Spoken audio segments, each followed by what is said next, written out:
رجعنا لنقطة الصح، نقطة انطلاق ثورة 25 من يناير.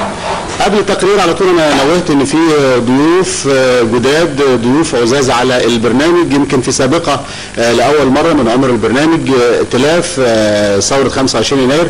هي معانا حركة بناة المستقبل دلوقتي. صباح الفل ومشرفيني دايما في الاستوديو، دايما مشرفين مصر يعني. صباح الخير.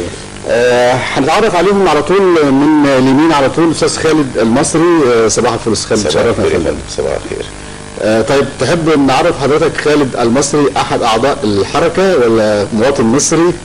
نقول خالد المصري شاب من شباب التحرير، فكر بس ان هو يعمل حاجه لبلده.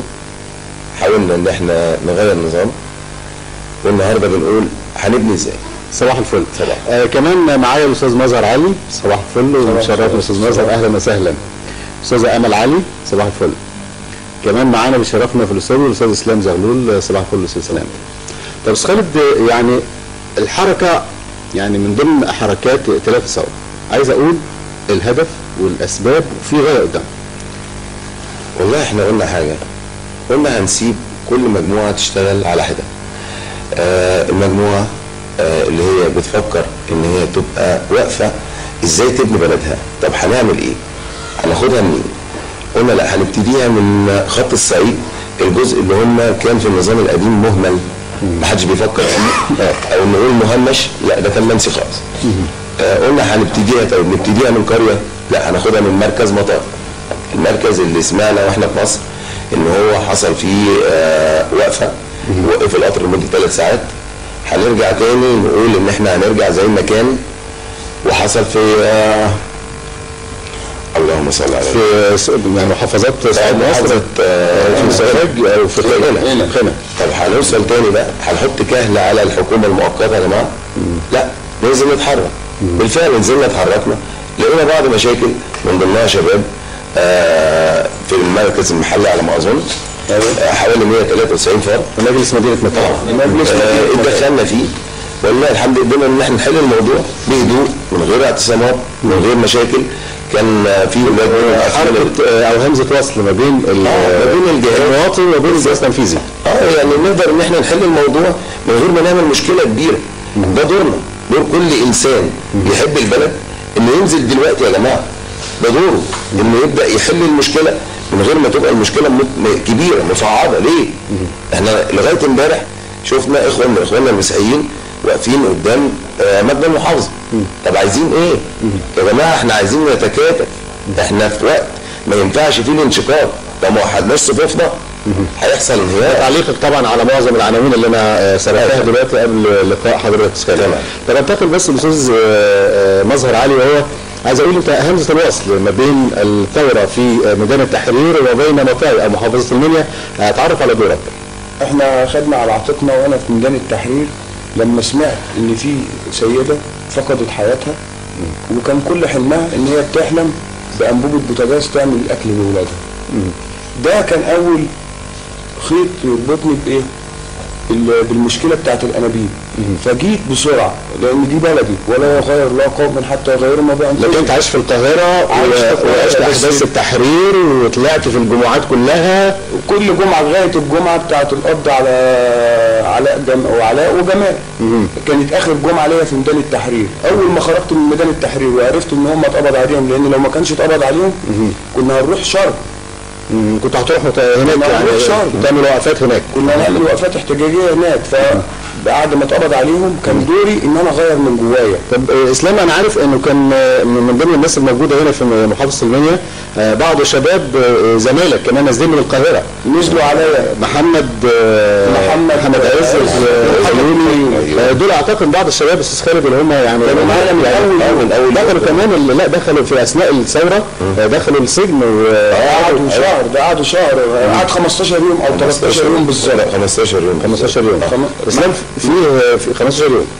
محمد عز ومحمد الفيوم. طيب اسلام، في شباب يعني اللي هم شهداء طبعا، اصدقائك وعارفهم وشفتهم طبعا وشلتهم كمان. فاقسمنا يعني ان احنا لا يغير الله قوما حتى يغيروا ما بانفسهم. مركز مطاي ده دي المحافظه اللي اتولد فيها ابويا، محافظه المنيا. هنقفل الموبايل بعد اذن حضرتك. اسف. اتفضل. طيب انتقل بس الاستاذه امل، حضرتك يعني برضو تعرفين على دورك. معاهم ان انا اساعدهم في حركه بنات المستقبل. اتفضلي. بقول لحضرتك دوري ان انا اساعدهم في حركه بنات المستقبل، وعملت مقر عندي في نزلة ثابت والحمد لله. يعني حضرتك مستضيفه الشباب، وطبعا انا عايز بس انوه على انه مظهر علي ابراهيم اخويا، انا امل علي ابراهيم. تمام. هو بقى مستضيف الشباب وبتنسق بينهم، يعني انت بقى اقنعتهم بان احنا لازم ننزل محافظه المنيا عشان العجز اللي موجود في الحاجات دي. اديت حضرتك يا استاذ صلاح، قعدت الاول 8 ايام بدات اوعي الناس وعرفتهم فين حقوقهم. اصطدمت بمشاكل كتير زي مشكله الانبوبه، انا قلت لك السيده اللي هي فقدت حياتها دي. جينا بدانا ننظم في انت لقيت بقى حزمه من المشكلات. انا لقيت مشاكل كتير مالهاش حصر. والاستاذ خالد ناوي هترجع القاهره امتى؟ والله انا كنت ناوي النهارده بعد الاحداث اللي شفتها امبارح اقعد برضه يومين 3 تاني اشوف الوضع ايه، لان يا جماعه دي بلدنا مش عارف الناس كلها في كل القطاعات كله بيفكر بطريقه سلبيه دي. انا بس لقيت الموضوع احنا عباره عن تورته ويا ريتها بتتقطع، ده بيتمهش فيها. بس هاخد اسلام دلوقتي. اسلام شكلك كده من شباب التحرير طبعا 100. عايز اقول انت يعني مشاركتك ايه في الحركه، دورك كمان، انت كنت بتروح الميدان ولا لا؟ انت مكون هنا في مكاي. اتفضل.